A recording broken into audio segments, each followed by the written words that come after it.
Morning and welcome to your Farm and Home Show. My name is Joanna Coles, and this morning we're visiting with Dr. Steve Higgins. He's with the University of Kentucky, Director of Environmental and Animal Compliance. Good morning, Steve. Good morning to you.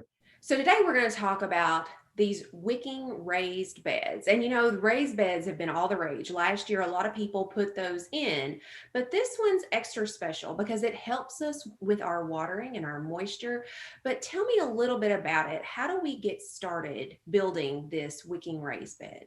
So you use any material that you want to typically would use for a raised bed. That can be either treated wood, which some people have issues with, but you could also use the recycled plastic wood if you wanted to.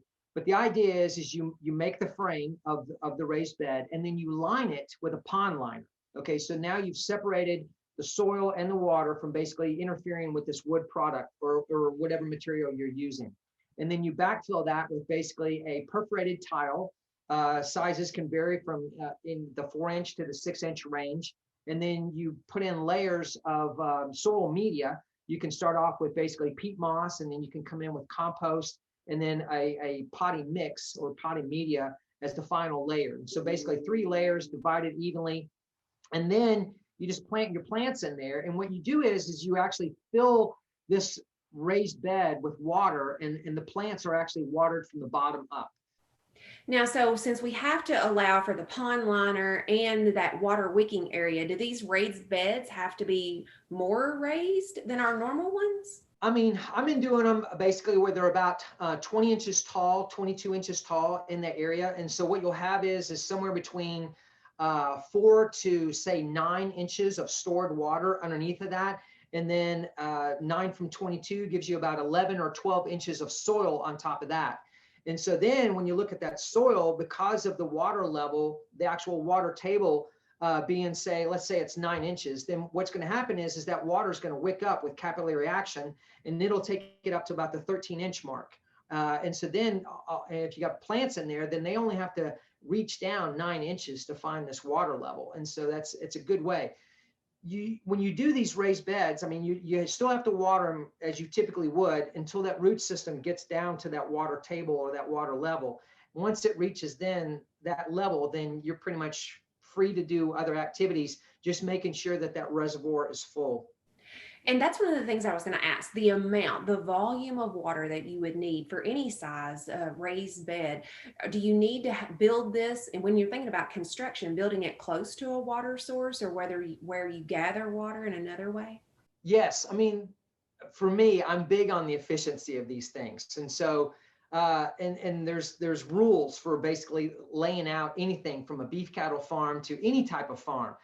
What you want to do is you want to have this efficiency. So yes, you want to be close to a water source. The way I've got mine configured, I can take a 50-foot garden hose and hook it up to a spigot, and I can reach all of my raised beds, or I can use a water harvesting system where I'm collecting water off the roof of the house and using it. Again, a 50-foot hose will reach many of my raised beds the way I have it configured. But yeah, you want to be close to your kitchen. You want to be close to a water source. You want to be able to, walk out in the morning in your pajamas and house shoes and pick off some, fresh grape tomatoes or cherry tomatoes for that omelet you're getting ready to make. I mean, it's just very convenient, very nice things to have. And once you get this configured or constructed, it'll last for many years, correct?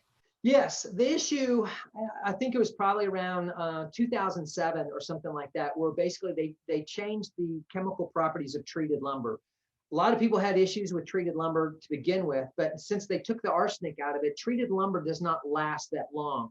So having this rubber layer or pond liner that separates a wet soil from that wood extends the lifespan of that material for many, many years. And so this system kind of combines the best of both worlds. Sometimes it's difficult to garden in some of our soils. So we have that soil addition as well as this water and nutrient addition that you can add to really produce some great vegetables. So if people are interested, there's a publication to help walk them through this. Yes, we just recently did a publication on a wicking raised bed container. I can't remember the publication number of it, but basically it's available, and you can probably put a link up to it, and people can read that. All right. Well, certainly appreciate you visiting with us today, Steve. And thanks for the information. And if you have questions, make sure to contact your local extension office. Thanks for watching and have a great day.